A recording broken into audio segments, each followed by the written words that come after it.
Tout d'abord, la droite dans le 92, la forte inégalité entre les territoires et une concentration sur le quartier de la Défense, concentration des richesses sur le quartier de la Défense. Vous savez que dans ce département, tout est concentré sur la Défense, les richesses. Alors, Boulogne-Billancourt, ici les Moulineaux essaient aussi, mais il y a quand même cette attractivité pour la Défense. Et quand on voit ce qui s'est passé avec Jean Sarkozy, ça montre bien que ces richesses, elles créent un certain nombre d'appétits qui ne sont pas toujours défendables. Un système qui reproduit et aggrave les inégalités liées aux origines et au milieu social.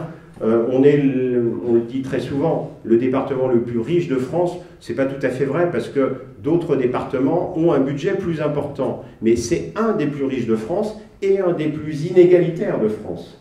Dans notre département, on a des villes très riches, comme Neuilly, Ville d'Avray, etc., et des villes qui ont beaucoup plus de difficultés, qui font malheureusement aujourd'hui un peu l'actualité en matière de violence.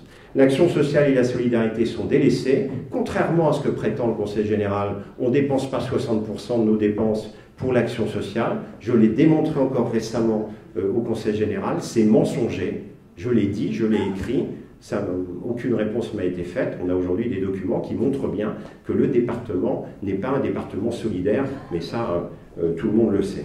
Enfin, des dépenses de prestige pour quelques privilégiés, gaspillage d'argent public. J'y reviendrai tout à l'heure parce que ce qui est important aussi, c'est de dire que les propositions que nous faisons, elles sont finançables. Elles sont finançables à partir d'abandon de politiques qui sont totalement dispendieuses et inutiles.